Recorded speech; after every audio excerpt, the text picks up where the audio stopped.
Hello students, welcome to Sanjay Godawat, IIT and Medical Academy. Here myself Ashish Bhaskar, Senior Chemistry Faculty. Students last lecture में हम लोगों ने discuss किया था electron affinity. उसी के सीक्वेंस में नेक्स्ट लेक्चर बच्चों अपन डिस्कस करने वाले हैं। नेक्स्ट कॉन्सेप्ट वो रहेगा अपना इलेक्ट्रोनेगेटिविटी। इलेक्ट्रोनेगेटिविटी का फर्स्ट अपन मीनिंग समझते हैं क्या रहता है। Electronegativity means force of attraction. Previous lecture के अंदर हम लोगों ने एफिनिटी को जब डिस्क्राइब किया था, एफिनिटी को एक्सप्लेन किया था, तो इलेक्ट्रॉन एफिनिटी एंड इलेक्ट्रोनेगेटिविटी दोनों में बहुत ही थिन डिफरेंस है। करेक्ट है, वो दिमाग में रखना पड़ेगा। Electronegativity is actually attraction force, electron affinity is acceptance. Correct है, जब कोई एटम इलेक्ट्रॉन्स को एक्सेप्ट करेगा देन उस समय आपका डिफाइन होगा इलेक्ट्रॉन एफिनिटी कॉन्सेप्ट। तो क्लोरीन की एफिनिटी सबसे अधिक हुई थी इन कंप्लीट पीरियोडिक टेबल, लेकिन जब इलेक्ट्रोनेगेटिविटी की बात करेंगे तो इसमें अट्रैक्शन पावर आएगी। तो अट्रैक्शन वर्ड से अपन डिफाइन करेंगे तो अट्रैक्शन पावर सबसे अच्छी किसकी होती है, तो इसका आंसर आपका क्लोरीन नहीं होगा, आंसर होगा फ्लोरीन। क्लियर है? यस। तो आज बच्चों पर इलेक्ट्रोनेगेटिविटी को अच्छे से कंप्लीट करते हैं। यस। तो बच्चों इलेक्ट्रोनेगेटिविटी की एग्जैक्ट डेफिनेशन क्या है उसको एक बार मैं आपको क्लियर करता हूँ। इलेक्ट्रोनेगेटिविटी क्या है बच्चों की, जब कोई टू एटम्स आपस में कंबाइन है, हो सकता है कि वो दोनों एटम सिमिलर हों, है ना, हो सकता है कि दोनों एटम आपके डिफरेंट हों। करेक्ट है, दोनों एटम अगर आपकी सिमिलर हैं, ठीक है, तो उस केस में इलेक्ट्रोनेगेटिविटी की वैल्यू भी उन दोनों एटम की क्या होगी, आपकी इक्वल होगी। एटम डिफरेंट रहेंगे, है ना, तो उस केस में आपको पता है कि उन दोनों एटम की इलेक्ट्रोनेगेटिविटी इक्वल हो भी सकती है और नहीं भी हो सकती है। इलेक्ट्रोनेगेटिविटी इक्वल कब होगी, जैसे कुछ एलिमेंट्स हैं हाइड्रोजन फास्फोरस, इलेक्ट्रोनेगेटिविटी हमेशा इनकी इक्वल रहती है 2.1 2.1, लेकिन वहीं पे हाइड्रोजन क्लोरीन आ गया तो बच्चों वहाँ पे इलेक्ट्रोनेगेटिविटी आपकी दोनों की डिफरेंट रहेगी। क्लोरीन की 3.0 एंड आपका हाइड्रोजन का 2.1। तो स्टेटमेंट एक ध्यान रखना है कि टू एटम्स अगर सिमिलर हैं तो इलेक्ट्रोनेगेटिविटी बच्चों हमेशा इक्वल रहेगी दोनों की। अट्रैक्शन पावर दोनों की, attraction power, correct, attraction power दोनों की इक्वल रहेगी। लेकिन जब एटम डिफरेंट होंगे तो इलेक्ट्रोनेगेटिविटी इक्वल हो भी सकती है और नहीं भी हो सकती है। क्लियर है? यस। तो बच्चों यहाँ से हम लोग जो एक्सप्लेन करने वाले हैं इसका एग्जैक्ट डेफिनेशन, है ना, क्या रहेगा। तो बच्चों यहाँ है आपका tendency of an atom to attract electron pair of bond. Important point है, इसको ध्यान देंगे सब लोग। इसको बच्चों हम लोग बोल सकते हैं कि this is the shared pair of electrons. क्या बोल सकते हैं इसको अपन? Shared pair of electron. Shared pair का मतलब बच्चों किससे है? इलेक्ट्रॉन्स की शेयरिंग किधर होती है? Covalent bond, ionic bond. Yes, हम लोग लास्ट में डिस्कस कर चुके हैं प्रीवियस लेक्चर्स के अंदर। तो बच्चों इलेक्ट्रॉन्स की शेयरिंग किधर होती है और कौन सा बॉन्ड आपका डेवलप होता है? जब एलिमेंट्स आपके नॉन मेटल्स होते हैं। क्या बच्चों? एलिमेंट्स जब आपके, एटम्स जब आपके नॉन मेटेलिक नेचर के होंगे दोनों ही, और उस केस में इलेक्ट्रॉन्स की बच्चों शेयरिंग होगी, और इलेक्ट्रॉन्स की जब आपकी शेयरिंग होगी तो उस केस में आपको देखने को मिलेगा कोवेलेंट बॉन्ड। बोलो, बात क्लियर है? तो बच्चों जो लिखा है यहाँ पे कि किसी भी एटम के द्वारा अट्रैक्शन पावर डेवलप करना, किसके ऊपर करना है? इलेक्ट्रॉन्स पेयर ऑफ बॉन्ड के ऊपर। जो एक बॉन्ड बना हुआ है उस बॉन्ड, कोई भी जब एक बॉन्ड बनता है तो बच्चों उसमें 2 इलेक्ट्रॉन्स देखने को मिलेगा, एक इधर मिलेगा और एक यहाँ मिलेगा। ठीक है ना? ठीक है, तो अब इस केस में किसी भी सिंगल एटम के द्वारा इलेक्ट्रॉन्स पेयर को या बॉन्ड पेयर ऑफ इलेक्ट्रॉन्स को या शेयर्ड पेयर ऑफ इलेक्ट्रॉन्स को, जो दो एटम के बीच में इलेक्ट्रॉन शेयर्ड हो रहे हैं एक दूसरे के द्वारा, तो जिस एटम की इलेक्ट्रोनेगेटिविटी ज्यादा होगी वो एटम इलेक्ट्रॉन अपने इलेक्ट्रॉन्स को भी तो खींचेगा ही, लेकिन साथ में सामने वाला एटम जिसकी इलेक्ट्रोनेगेटिविटी कम है उसके भी इलेक्ट्रॉन्स को अपनी तरफ अट्रैक्ट कर लेगा। बोलो, बात समझ में आ रही है? तो दोनों ही इलेक्ट्रॉन्स को उसने अपनी तरफ बच्चों शिफ्ट कर लिया, अपनी तरफ अट्रैक्ट कर लिया, है ना। इसी को अपन बोलेंगे इलेक्ट्रोनेगेटिविटी। तो इलेक्ट्रोनेगेटिविटी क्या है? Tendency of an atom to attract electrons pair of bond towards itself is known as electronegativity. जैसे बच्चों यहाँ देखो, एक एटम ए दे रखा है, एक एटम बी है। इस एटम ए का इलेक्ट्रॉन्स इधर है, हमने लिखा बी एटम का इलेक्ट्रॉन्स यहाँ पे है। मैंने सपोज कहा कि बच्चों इलेक्ट्रोनेगेटिविटी ए और बी में से इलेक्ट्रोनेगेटिविटी अगर एक ही बच्चों ज़्यादा हो रही है तो आपको पता है कि इस बी एटम का जो इलेक्ट्रॉन था ये वाला ना, ये बच्चों कहाँ शिफ्ट होगा, ए की तरफ। ये तो इलेक्ट्रॉन जाएगा ही इसकी तरफ, ए का है ना, बी का इलेक्ट्रॉन्स भी ए की तरफ शिफ्ट होके, तो बच्चों कुछ रिजल्ट आपको ऐसा दिखाई देगा। क्लियर है? जहाँ पे ए पे चार्ज क्या होगा, पार्शियल नेगेटिव होगा, यहाँ पे पार्शियल पॉजिटिव होगा। क्योंकि इलेक्ट्रॉन डेंसिटी इस बी की बच्चों कहाँ शिफ्ट हो चुकी है, इस ए की तरफ, इसलिए बी पे चार्ज क्या आएगा, डेफिशिएंसी का, इसका मतलब प्लस चार्ज। अगर मैं बच्चों बोलूं कि ए और बी में से सपोज अगर बी की इलेक्ट्रोनेगेटिविटी अगर ज्यादा हो रही है इस ए एटम से, तो आपको पता चलेगा कि इस ए एटम का जो इलेक्ट्रॉन्स है वो बच्चों ऑटोमेटिक कहाँ शिफ्ट होगा, इस बी की तरफ शिफ्ट होगा। बी का तो शिफ्ट होगा ही, ए का भी शिफ्ट होगा, तो यहाँ चार्ज बनेगा डेल्टा माइनस, यहाँ पे डेल्टा प्लस। तो it is a property of bonded atom, it is a property of bonded atom.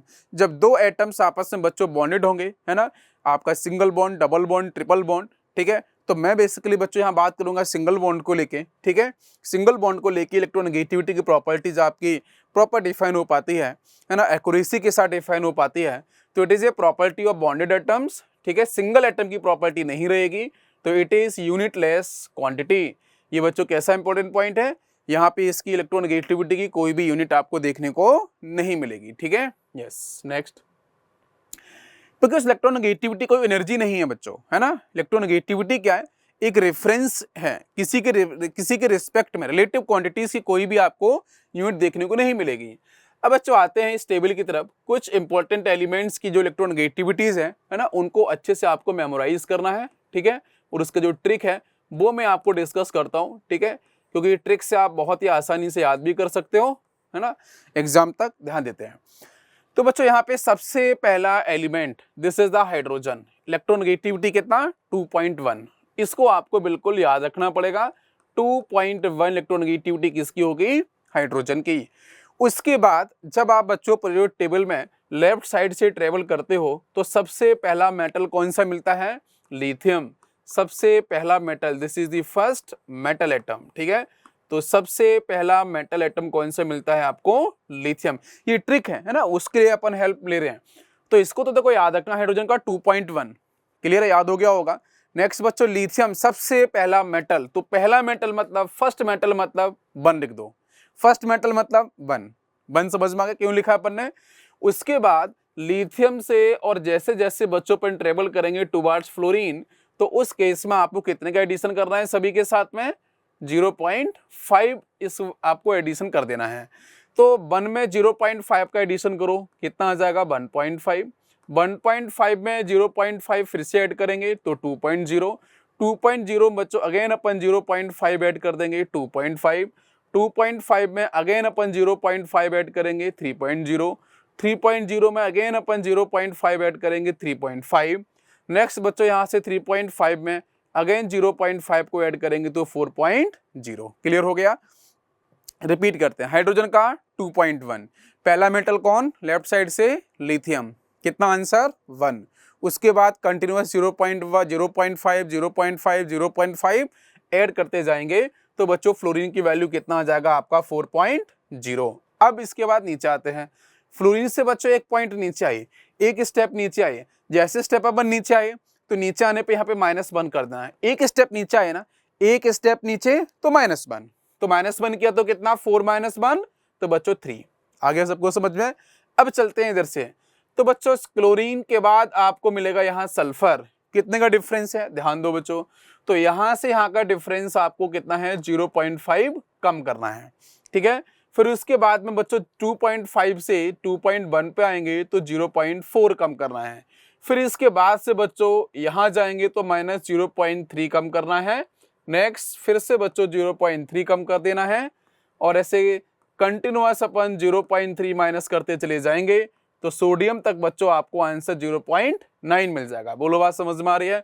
तो कितना बढ़िया सा सीक्वेंस है। सबसे पहला 2.1 याद हुआ सबको, लिथियम का 1.0 बिल्कुल याद हो गया, फर्स्ट मेटल। फिर सभी के साथ 0.5 को अपन ने ऐड करते गए।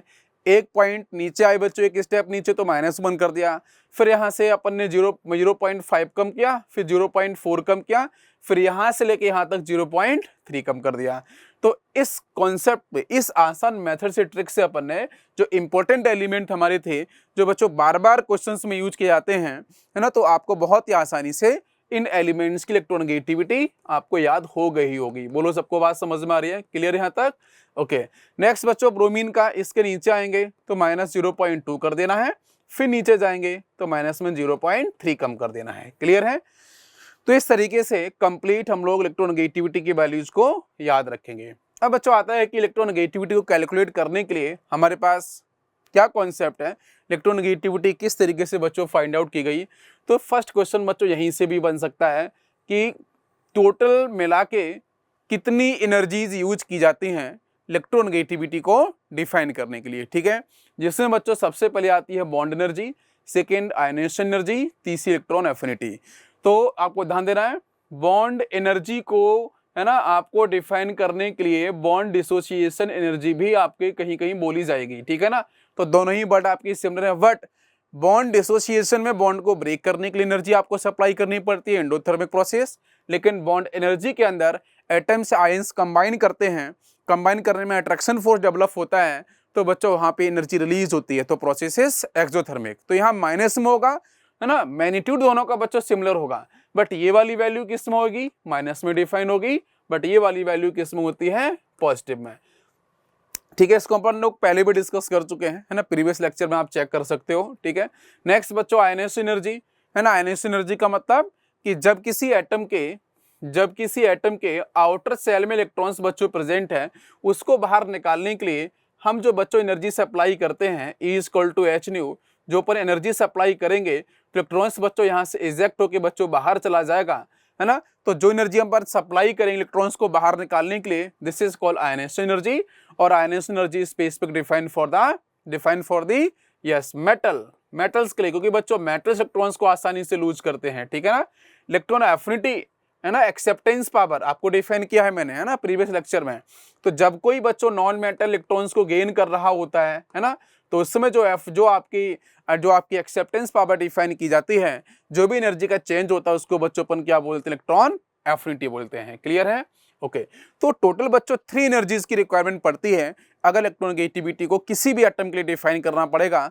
तो first is bond energy, second is ionisation energy, third is electron affinity. अब बच्चों यहाँ से फॉर्मूले हैं, अपन अच्छे से समझते हैं एक एक करके, ना, सब लोग ध्यान देंगे। तो बच्चों बॉन्ड एनर्जी अगर बच्चों क्वेश्चन में गिवन है ना, if bond energies are given in kilo calorie per mole, है ना, इस यूनिट पे ध्यान देना है सबको। अगर बच्चों आपकी बॉन्ड एनर्जी किसमें गिवन है? किलो कैलोरी पर मोल में, तो उसमें आपको लगाना है ये फॉर्मूला XX - XY = 0.208, और यहाँ से अंडरवुड, है ना, EX single bond by EXY लिखा है -1/2, EXX लिखा है, EY लिखा है। इसमें इन सब टर्म का मीनिंग क्या है वो मैं आपको बताता हूँ। XX का बच्चों मीनिंग क्या है? Electronegativity of atom X। XY का मतलब क्या है? Electronegativity of atom Y। EXY का मीनिंग क्या है? Bond energy of X single bond by bond. ठीक है। EXX क्या रहेगा? Bond energy of X on X bond. ठीक है ना। तो यहाँ पे ध्यान देना है कि एक एटम बच्चों X है, एक एटम आपका बाई है, तो वहाँ पे electronegativity of x atom X लिखना है, यहाँ पे इलेक्ट्रोनेगेटिविटी ऑफ एटम बाई लिखनी है। यहाँ बच्चों ये आपकी बॉन्ड एनर्जीज है X सिंगल बॉन्ड बाई की, यहाँ पे बॉन्ड एनर्जी है X सिंगल बॉन्ड X, यहाँ पे आपकी बॉन्ड एनर्जी है बाई सिंगल बॉन्ड बाई। तो इनकी जो वैल्यूज है वो क्वेश्चन में आपको गिवन होती हैं, डायरेक्टली पुट करना होता है। बट इंपॉर्टेंट पॉइंट ये है कि भैया जो बच्चों बॉन्ड एनर्जीज है ना, ये जो बॉन्ड एनर्जी है, ये बॉन्ड एनर्जी किस में गिवन होना चाहिए? तो आप क्वेश्चन में देखना पड़ेगा न्यूमेरिकल में कि किलो कैलोरी पर मोल में ये वैल्यूज आपको गिवन होनी चाहिए, है ना। This is important. तब आपको जाके ये फॉर्मूला यहाँ पे अप्लाई करना है। उसके बाद आते हैं सेकेंड पॉइंट पे फॉर्मूले में, if bond energies are given in kilo joule per mole. अगर क्वेश्चंस के अंदर किलो कैलोरी पर मोल में है तो आपको यूज करना है 0.208। अगर क्वेश्चंस के अंदर बच्चों किलो जूल पर मोल के अंदर अगर आपको बॉन्ड एनर्जीज गिवन है तो उस केस में आपको यूज करना पड़ेगा 0.106। बाकी सब कुछ सिमिलर है। यहाँ पे बॉन्ड एनर्जी ऑफ XY, है ना, या -1/2 bond energy of XX। Next बच्चों यहाँ से बॉन्ड एनर्जी ऑफ YY, सारी वैल्यूज सिमिलर रहेंगी, बस चेंज क्या होगा, तो अगर किलो जूल पर मोल में अगर आपको एनर्जीज गिवन है तो उस केस में आपको यूज करना है 0.106। अगर क्वेश्चंस के अंदर बच्चों किलो कैलोरी पर मोल में गिवन है तो यूज करना पड़ेगा 0.20। अब पॉइंट आता है कि बच्चों इन दोनों में से इंपॉर्टेंट फॉर्मूला कौन सा है, तो फर्स्ट वाला। तो ये सबको ध्यान देना है, फर्स्ट फॉर्मूले को बहुत ही अच्छे से आपको याद करके रखना है, ठीक है, क्योंकि इसके ऊपर क्वेश्चंस आपके बहुत ही आसानी से एग्जाम में देखने को मिलते हैं, ठीक है। यस, तो नेक्स्ट, अब बच्चों यहाँ से जब इलेक्ट्रोनेगेटिविटी किसी भी एटम को लेके कैलकुलेट की गई तो कुछ जो साइंटिस्ट हैं उन्होंने अपनी कुछ स्केल, कुछ पैरामीटर्स बच्चों डिफाइन किए। तो इन पैरामीटर्स में सबसे पहले आते हैं हमारे मुल्कन स्केल। तो मुल्कन स्केल के अकॉर्डिंग बच्चों इलेक्ट्रोनेगेटिविटी जब निकाली जाती है तो कोई एक पर्टिकुलर एटम जब इलेक्ट्रॉन्स को बाहर निकालता है तो उसको बोलते हैं अपन आयनेशन एनर्जी, जो अपन एनर्जी को सप्लाई करेंगे इलेक्ट्रॉन्स को बाहर निकालने के लिए। लेकिन वहीं पे एटम के द्वारा इलेक्ट्रॉन सब गेन किया जाएगा तो वहाँ पे इलेक्ट्रॉन एफिनिटी डिफाइन की जाएगी। तो क्या करेंगे इसमें, आपके मुल्कन स्केल के अंदर एवरेज बच्चों, मैं कह सकता हूँ यहाँ से मीन वैल्यू है ना, this is the mean value, या फिर अपन यहाँ से कह सकते हैं बच्चों एवरेज, करेक्ट है। तो एवरेज फाइंड आउट करना है या बच्चों मीन वैल्यू फाइंड आउट करनी है, किस तरीके से करना है, ionisation energy plus electron affinity divide by 2। तो इस फॉर्मूले क्वेश्चंस के अंदर आयनेशन एनर्जी गिवन होगा, इलेक्ट्रॉन एफिनिटी गिवन होगा, आपको करना है find out electronegativity, divide by 2 करेंगे तो बच्चों यहां से निकल, ये जो फॉर्मूला ये मुल्कन स्केल के अकॉर्डिंग है, ध्यान रखना पड़ेगा आपको, ठीक है। लेकिन सेकेंड आता है आपका पाउलिंग स्केल। तो पाउलिंग स्केल के अभी जो अपन ने इलेक्ट्रोनेगेटिविटी की वैल्यूज डिस्कस की है बच्चों वो पाउलिंग स्केल के अकॉर्डिंग है, ठीक है ना। पाउलिंग स्केल के अकॉर्डिंग इलेक्ट्रोनेगेटिविटी ऑफ हाइड्रोजन आपको 2.1 मिलेगी, है ना, हाईएस्ट फ्लोरीन की रहेगी। तो जब क्वेश्चन आता है कि फ्लोरीन की हाईएस्ट इलेक्ट्रोनेगेटिविटी वैल्यू है दैट इज 4.0, तो वो किस स्केल के अकॉर्डिंग है, पाउलिंग स्केल और Mulliken scale, answer is Pauling scale, ठीक है ना, इसको भी ध्यान देना है। तो बच्चों पाउलिंग स्केल के according electro ionisation energy plus electron affinity, ये दोनों ही एनर्जीज किसी भी पर्टिकुलर सिंगल एटम को लेके रहेगा, ठीक है ना, किसी भी वन एटम को लेके डिफाइन की जाएगी, उसकी वैल्यूज को आपको यहाँ पुट कर देना है, डिवाइड बाई 2 इंटू 2.8 करना है। यहाँ पे जितनी भी बच्चों वैल्यूज गिवन है आयनेशन एनर्जी की, इलेक्ट्रॉन एफिनिटी की, ये सारी की सारी एनर्जीज किस रहेंगी यूनिट के अंदर, इलेक्ट्रॉन वोल्ट में आपको लिखनी है, किसमें लिखना हमेशा, इलेक्ट्रॉन वोल्ट के अंदर। नेक्स्ट क्या है, अगर सपोज मान लो क्वेश्चंस के अंदर किलो जूल में वैल्यू गिवन है, जूल के अंदर वैल्यूज गिवन है, तो इस केस में आप इसे कन्वर्ट कर सकते हो, और कन्वर्जन के लिए अपन पहले से इसमें यूनिट का डिस्कशन कर चुके हैं। तो आपको इलेक्ट्रॉन वोल्ट में हमेशा आपको देखना है कि क्वेश्चंस में इलेक्ट्रॉन वोल्ट में ही इलेक्ट्रॉन एफिनिटी गिवन होना चाहिए, आयनेशन एनर्जी गिवन होना चाहिए, तभी ये फॉर्मूले आप यहाँ पे अप्लाई कर सकते हो। नेक्स्ट आता है कि बच्चों what is relation between Pauling and Mulliken scale. तो यहाँ से भी एक क्वेश्चन बनता है, ठीक है, डायरेक्टली एक क्वेश्चन आता है कि आपको ऑप्शंस में मुल्कन और पाउलिंग स्केल के बारे में दे रखा होगा, आपको आइडेंटिफाई करना पड़ेगा कि दोनों के बीच में प्रॉपर रिलेशंस क्या होता है। जैसे अपन ने देखा कि बच्चों मुल्कन स्केल में क्या है, आपका ionisation energy plus electron affinity divide by 2, Pauling scale के अंदर आपका ionisation energy plus affinity divide by 2.8 into 2। इसका मीनिंग है कि अगर मैं यहाँ से ध्यान देना, अगर मैं ionisation energy plus electron affinity divide by 2, इसकी जगह बच्चों अगर मैं मुल्कन स्केल लिख दूं और फिर नीचे आपको बचेगा सिर्फ 2.8, तो रिलेशन अपना बन गया ना फिर। तो यहाँ से Pauling scale is equal to हो जाएगा मुल्कन स्केल से वैल्यू डिवाइड बाई 2.8। तो मैं ऐसे कह सकता हूँ कि बच्चों मुल्कन स्केल के अकॉर्डिंग जो भी एटम की इलेक्ट्रोनेगेटिविटी वैल्यूज आएगी वो आपके पाउलिंग स्केल के अकॉर्डिंग देखो कैसे रहेगा, Mulliken scale is equal to 2 into Pauling scale, मतलब मुल्कन स्केल से जो भी वैल्यू निकल के आएगी वो 2 टाइम्स होगी किससे, पाउलिंग स्केल से। तो इसका मीनिंग बच्चों है कि मुल्कन स्केल ऑलवेज ग्रेटर देन किससे, पाउलिंग स्केल से। तो मुल्कन स्केल की वैल्यू हमेशा पाउलिंग स्केल से क्या होती है, ग्रेटर होती है, ठीक है। तो इस रिलेशंस को आपको अच्छे से ध्यान रखना है। नेक्स्ट, अब बच्चों यहाँ से अगर क्वेश्चंस में किलो कैलोरी स्केल अगर बात की जाए, ठीक है, ये हम लोग एक्स्ट्रा डिस्कशन कर रहे हैं, ठीक है, अगर क्वेश्चंस आता है इसके ऊपर तो करना है, नहीं तो पाउलिंग और मुल्कन स्केल से सारे के सारे क्वेश्चन अपने सॉल्व हो जाते हैं आराम से, ठीक है। तो अब बच्चों यहाँ से अगर क्वेश्चंस में किलो कैलोरी स्केल के बारे में बात की जाएगी तो उस केस में यहाँ पे चेंज होगा सिर्फ, है ना 62.5 यूज करना है, बाकी सब कुछ सिमिलर है। Ionisation energy plus electron affinity divide by 2 into 62.5, बस इसको ध्यान देना है। जब क्वेश्चंस में आयनाइजेशन एनर्जी इलेक्ट्रॉन एफिनिटी अगर क्वेश्चंस में गिवन होगी किलो कैलोरी के अंदर, तो आपको 62.5 का यूज करना है।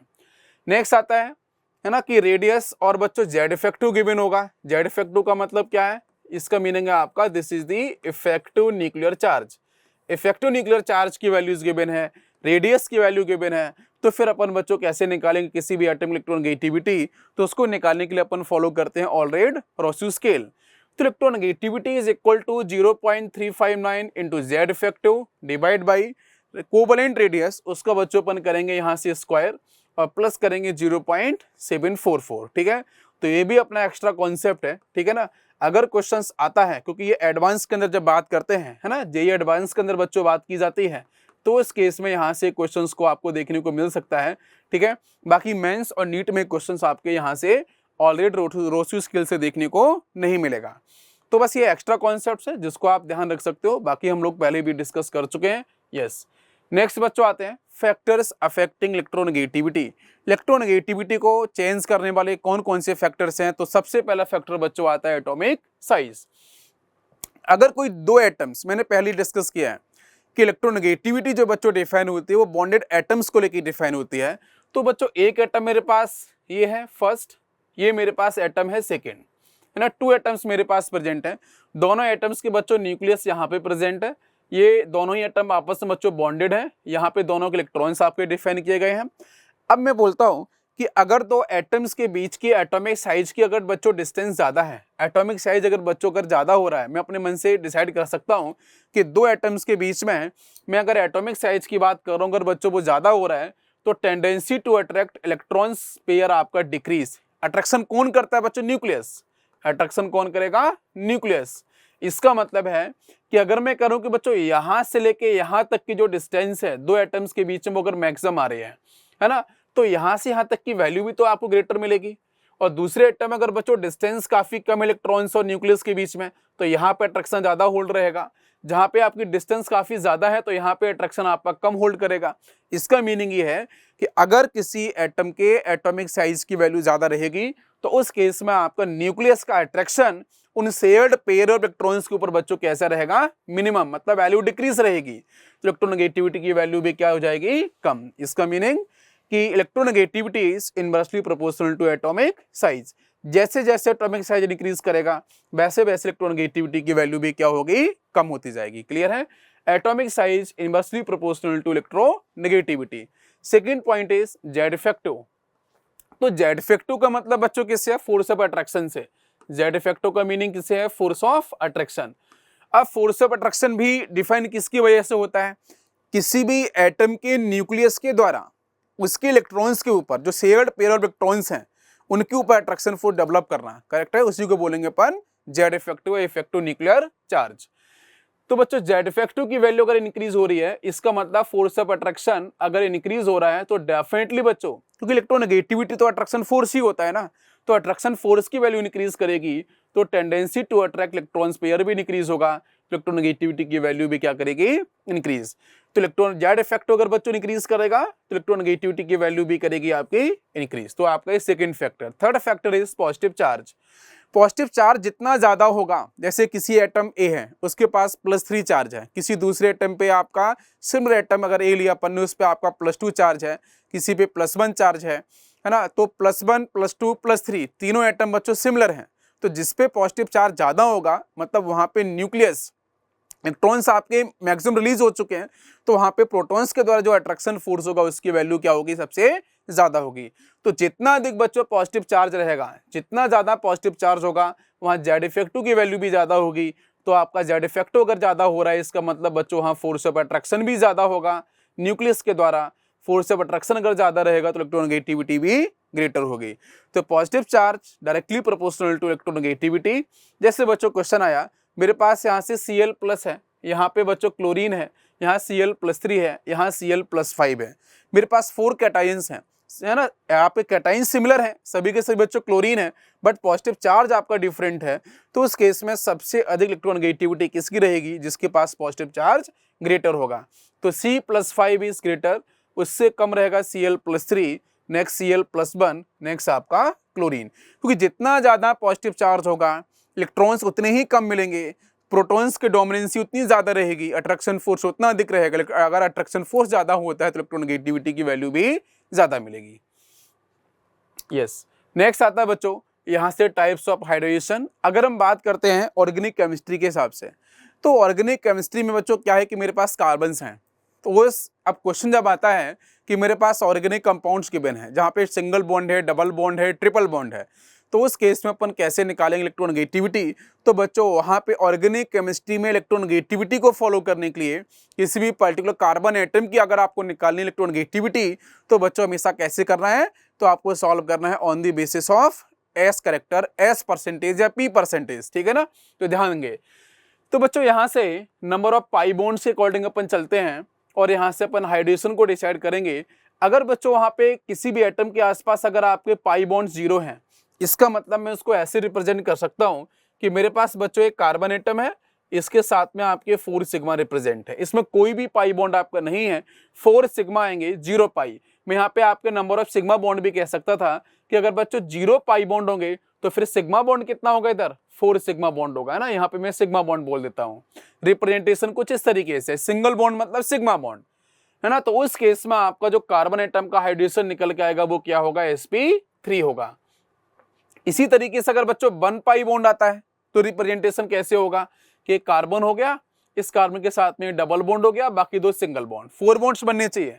सिंगल बॉन्ड हमेशा सिग्मा, डबल बॉन्ड 1 सिग्मा 1 पाई।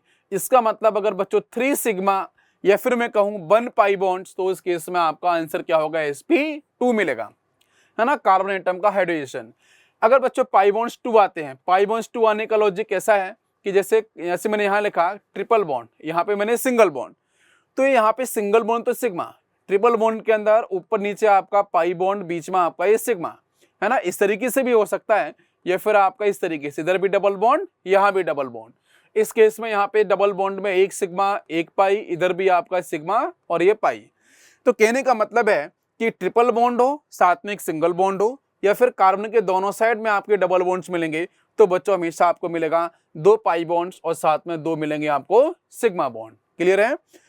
तो ध्यान देना है कि अगर सिग्मा बॉन्ड 4 आएंगे तो पाई बॉन्ड 0 रहेगा, अगर सिग्मा 3 आएंगे तो पाई बॉन्ड आपका 1 मिलेगा, अगर आपका सिग्मा 2 आते हैं तो पाई बॉन्ड्स कितना होगा, 2, तो हाइड्रेशन मिलेगा sp।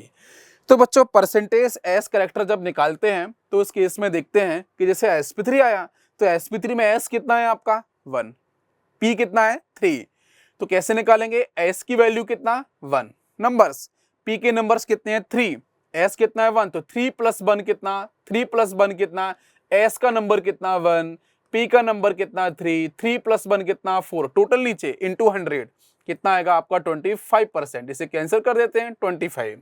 sp2 में s कितना है 1, ऊपर लिखा, है ना। टोटल मिला के बच्चों कितना है, p कितना है 2, s कितना है 1/3, सॉल्व किया 33%। sp निकाला यहाँ से कैंसिल होकर 33.3, है ना। यहाँ से सॉल्व किया 1/2, क्यों, क्योंकि बच्चों s तो आपका यहाँ से 1 दिख रहा है, 1 लिखा, 1 + 1 2, 2 को नीचे लिखा, 2 से 100 कैंसिल किया तो 50, तो आंसर आपको 50% मिला। तो s परसेंटेज किसी भी कार्बन एटम में निकालने का यही तरीका है कि sp3 में s परसेंटेज कितना आएगा 25%, है ना। p परसेंटेज भी साथ में अपन लिख सकते हैं, अगर बच्चों s परसेंटेज अगर आपका 25 है तो p परसेंटेज कितना 75% होगा, यहाँ पे 66.6% आपको मिलेगा, यहाँ से आपको 50% मिलेगा ना, 100 माइनस कर देंगे अपन, तो p परसेंटेज की वैल्यू भी निकल के आ जाएगी। तो जितना ज्यादा बच्चों s परसेंटेज किसी भी कार्बन एटम पे निकल के आएगा वहां पर इलेक्ट्रोनेगेटिविटी भी उतनी ज्यादा होगी। s परसेंटेज ज्यादा होने का मतलब क्या है, थोड़ा इसका फिजिकल सिग्निफिकेंस अपन देखें तो बच्चों s परसेंटेज अगर किसी एटम, हमारे पास 2 कार्बन एटम है, एक का s परसेंटेज 25 है, एक का s परसेंटेज आपका 50% है, तो ज्यादा s करेक्टर, ज्यादा s परसेंटेज होने का मतलब इलेक्ट्रॉन्स बहुत ज्यादा क्लोज हैं, इलेक्ट्रॉन्स बहुत ज्यादा अमाउंट, मैक्सिमम अमाउंट में किसमें प्रेजेंट है, s सब सेल में, और s subshell close to nucleus, मतलब nucleus more attraction power develop कर रहा है, तभी इलेक्ट्रॉन्स एस की तरफ भागना चाह रहे हैं। बोलो बात समझ में आ रही है? तो एस परसेंटेज ज्यादा होने का मतलब अट्रैक्शन फोर्स की वैल्यू ज्यादा होना है ना, जिससे इलेक्ट्रोनेगेटिविटी की वैल्यू भी ज्यादा होगी। तो आंसर बच्चों क्या बनेगा? अगर कार्बन आपका sp हाइब्रिडाइज्ड होगा तो मोर इलेक्ट्रोनेगेटिव होगा देन sp2 और सबसे कम आपका sp3। जैसे क्वेश्चन कर लिया जाए तो यहाँ पे लिखा अपन ने carbon double bond, then carbon double bond, बाकी बच्चों बैलेंस के लिए लगाया अपन ने यहाँ से हाइड्रोजन एटम। चेक करते हैं किसके पास कितना सिग्मा और पाई। डबल बॉन्ड में एक sigma pi, single bond sigma. इधर डबल बॉन्ड में एक सिग्मा एक पाई, सिंगल बॉन्ड ऑलवेज सिग्मा। तो इस कार्बन के पास बच्चों कितने सिग्मा है? 1 2 एंड 3, 3 का मतलब sp2। इस कार्बन के साथ में कितने सिग्मा है? एक 1 ये वाला है ना, और एक ये दोनों साइड काउंट करना है, इधर भी काउंट करना है और इधर भी काउंट करना है। तो यहाँ से आपके 2 सिग्मा, तो आंसर इज sp। यहाँ सिग्मा कितना आएगा? 1 2 एंड 3, तो आंसर इज आपका sp2। इसका मतलब ये हो गया कि बच्चों सेकेंड कार्बन का s परसेंटेज कितना होगा? 50%। और sp2 में s परसेंटेज कितना आता है? तो वो आपका 33%।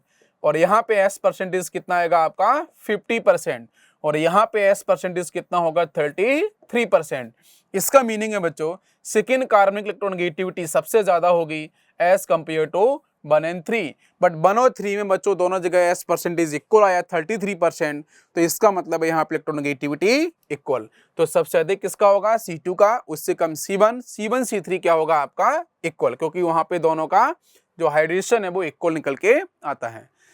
नेक्स्ट आते हैं बच्चों की पीरियड टेबल के अंदर इलेक्ट्रोनेगेटिविटी कॉन्सेप्ट कैसे काम करता है, कब इंक्रीज करता है, कब डिक्रीज करता है। तो सबसे पहले बात करते हैं पीरियड। तो बच्चों पीरियड में ट्रेवल करने पे, लेफ्ट टू राइट ट्रेवल करने पे इफेक्टिव न्यूक्लियर चार्ज की वैल्यू इंक्रीज होती है।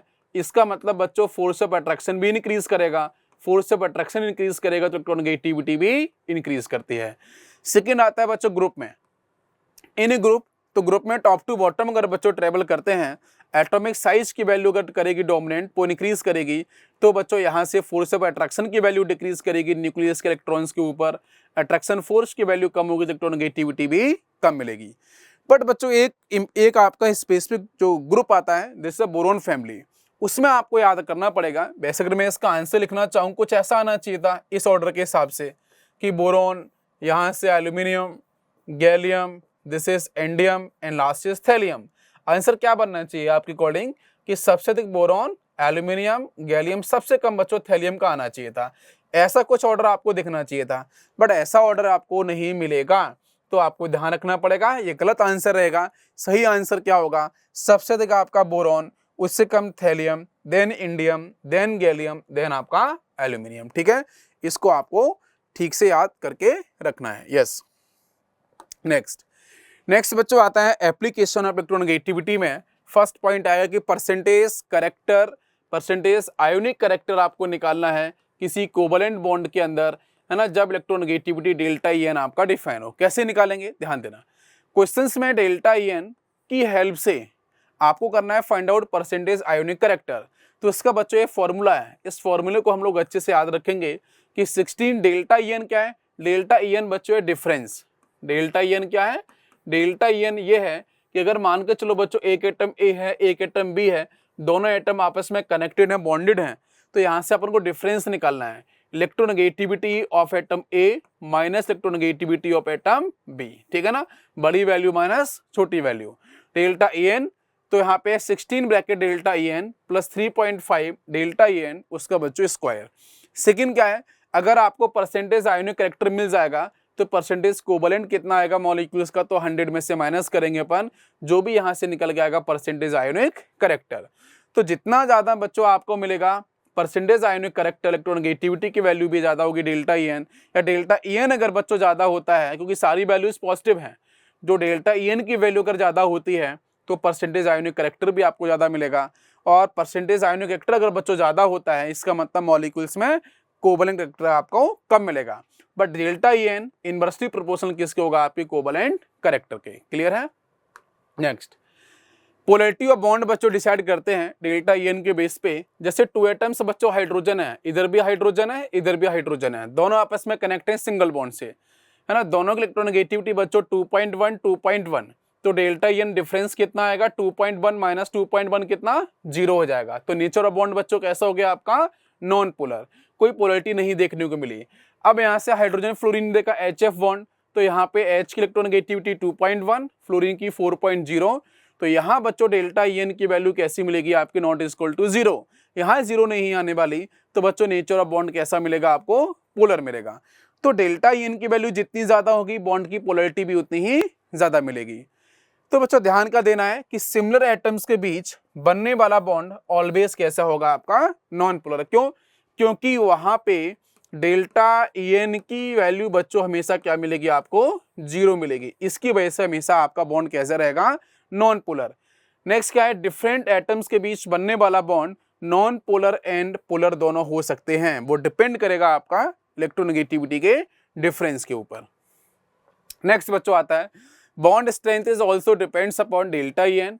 बॉन्ड स्ट्रेंथ बच्चों जैसे हाइड्रोजन सिंगल बॉन्ड हाइड्रोजन, यहाँ पे डेल्टा एन आपका 0 आएगा क्योंकि इस इलेक्ट्रोनेगेटिविटी दोनों की 2.1 होगा, डिफरेंस निकालेंगे 2.1 माइनस 2.1 दैट इज 0। HF के अंदर बच्चों कितना मिलेगा नॉट इक्वल टू 0, इसका मतलब है कि आपकी बॉन्ड स्ट्रेंथ में HF काफी स्ट्रॉन्ग बॉन्ड होगा एज कंपेयर टू HH। तो bond strength directly proportional to delta N greater, तो बच्चों बॉन्ड स्ट्रेंथ भी ग्रेटर।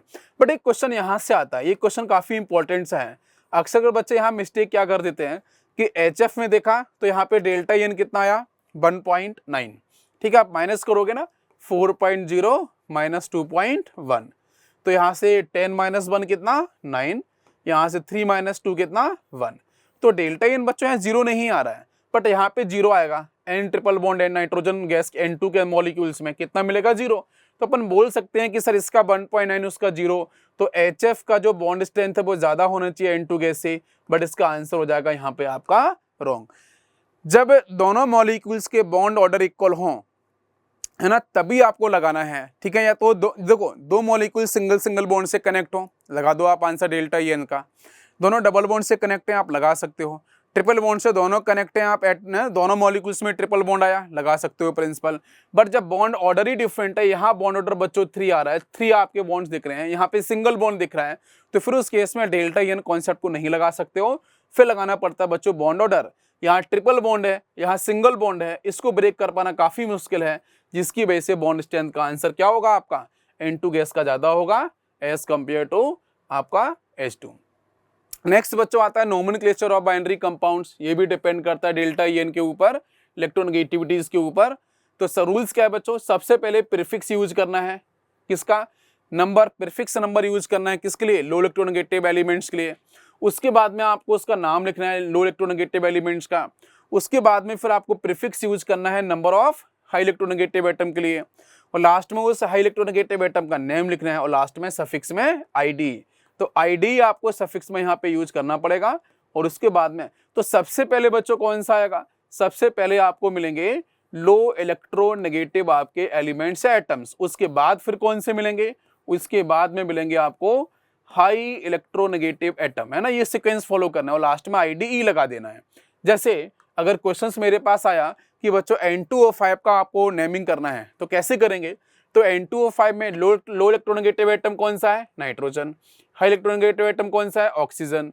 तो सबसे पहले कौन सा आए थे बताओ जरा, लो इलेक्ट्रोनेगेटिव एटम लिखा अपन ने, इसमें कितना नाइट्रोजन है 2, डाई लिख दिया अपन ने, है ना। नाइट्रोजन के लिए अपन नाइट्रोजन फॉलो करेंगे। उसके बाद फिर कौन सा आएगा हाई इलेक्ट्रोनेगेटिव एटम, वो कौन सा है ऑक्सीजन, 5 बच्चों ऑक्सीजन, तो पेंटा आ गया लास्ट में ऑक्साइड, तो डाई नाइट्रोजन पेंटा ऑक्साइड इसका नेम। जैसे OF2 आ गया, कर सकते हैं ना अभी। तो इलेक्ट्रोनेगेटिविटी कम किसकी है ऑक्सीजन की, तो ऑक्सीजन लिख दिया अपन ने। 2 फ्लोरीन है difluoride, this is the answer. Cl2O के अंदर क्लोरीन की इलेक्ट्रोनेगेटिविटी कम रहेगी, तो डाईक्लोरीन ऑक्साइड, इसको अपन ऑक्साइड डाईक्लोराइड नहीं लिख सकते, डाईक्लोरीन ऑक्साइड ही लिखेंगे। यहाँ पे भी आपका डाईक्लोरीन हेप्टा ऑक्साइड 7 ऑक्सीजन है, बट इनके लिए अप्लाई नहीं करते हैं, ठीक है। इनके लिए जो जैसा नाम है वैसे फॉस्फीन, यहाँ से आपका क्या मिथाइल, ऐसा नहीं कि यहाँ पे भी अपन यही प्रिंसिपल लगा रहे हैं, इनके लिए डिफरेंट नोमेनक्लेचर रहेगा, ठीक है। यस, नेक्स्ट बच्चों क्वेश्चन आता है कि with respect to chlorine hydrogen will be, तो हाइड्रोजन एंड फ्लोरीन नहीं क्लोरीन के बारे में बात करते हैं। तो इलेक्ट्रोनेगेटिविटी हाइड्रोजन का 2.1, इलेक्ट्रोनेगेटिविटी फॉर क्लोरीन 3.0, तो 3.0 इज ग्रेटर वैल्यू। इसका मतलब कि क्लोरीन जो रहेगा with respect to chlorine hydrogen atom कैसा होगा बच्चों, आपका इलेक्ट्रोपॉजिटिव या फिर इलेक्ट्रोनेगेटिव या न्यूट्रल या फिर high reactive. High reactive is cancel, neutral is cancel, है ना। इलेक्ट्रोनेगेटिव रहेगा क्या, देखो तो बच्चों क्लोरीन और हाइड्रोजन में इलेक्ट्रोनेगेटिव क्लोरीन की ज्यादा है ना, तो chlorine is more electronegative atom. But question पूछा है हाइड्रोजन के बारे में, तो आंसर इज इलेक्ट्रोपॉजिटिव। इलेक्ट्रॉन्स को लूज करेगा ना, अगर HCl बॉन्ड बनेगा तो उस केस में क्लोरीन इलेक्ट्रॉन्स अपने तो खींचेगा ही, साथ में H के इलेक्ट्रॉन्स भी खींच लेगा। तो H बच्चों कैसा रहेगा आपका इलेक्ट्रोपॉजिटिव और Cl कैसा होगा आपका इलेक्ट्रोनेगेटिव। क्लियर है, यस। तो इसका आंसर आपका electropositive. Next question, the experimental bond energy of H differs, है ना, H differs from its calculated value by 1.96 kilo calorie per mole, then electronegativity of by is equal to. देखो इसको solve कैसे करना है, ध्यान देंगे हम लोग, है ना। इसके लिए बच्चों एक फॉर्मूला है ना, उसकी तरफ ध्यान देना, जो अपन ने अभी डिस्कस किया था उसको यहाँ पे अप्लाई करेंगे।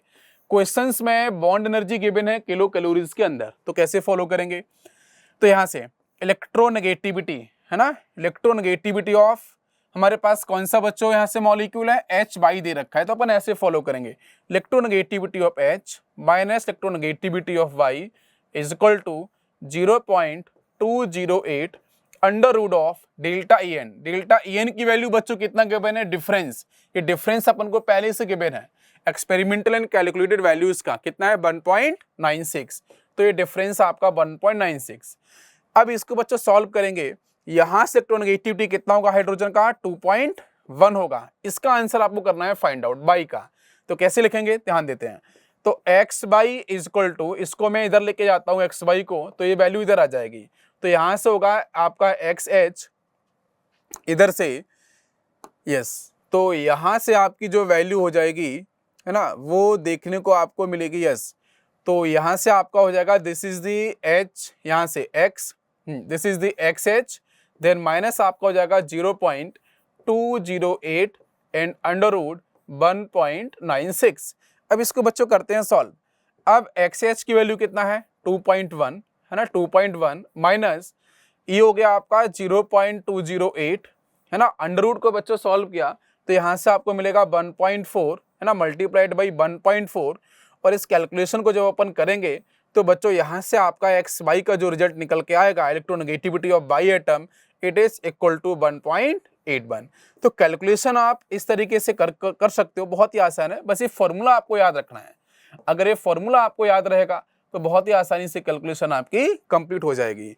तो आंसर कौन सा आएगा आपका 1.81। क्लियर हो गया है।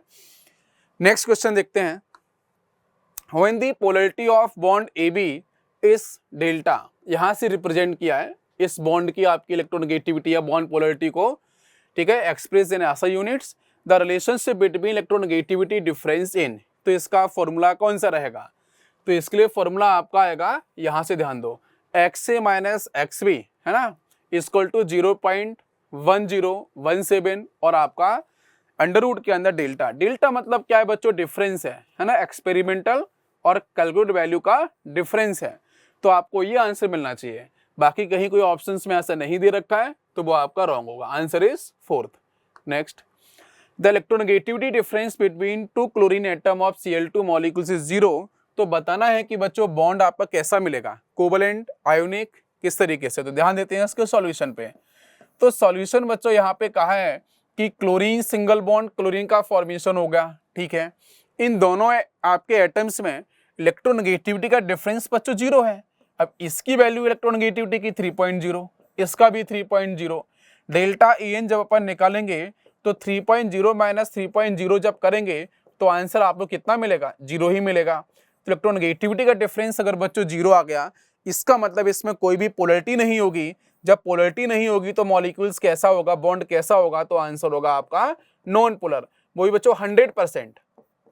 तो आंसर इसका होना चाहिए आपका 100% नॉन पोलर, मतलब कोवलेंट बॉन्ड। तो पहला है 100% आयोनिक बॉन्ड, रॉन्ग आंसर रहेगा। 100% प्योर कोवलेंट, यस करेक्ट है। नेक्स्ट है 50% आयोनिक एंड कोवलेंट, ये भी रॉन्ग रहेगा। 70% कोवलेंट, 30% आयोनिक, ये भी रॉन्ग होगा। तो आंसर कौन सा आएगा, 100% प्योर कोवलेंट बॉन्ड।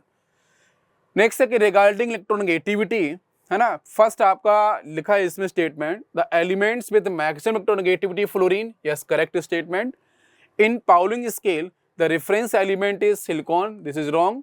नेक्स्ट है the elements with stable electronic configuration have high electronegativity, stability से इलेक्ट्रोनेगेटिविटी को डिसाइड नहीं कर सकते, है ना, तो ये रॉन्ग स्टेटमेंट।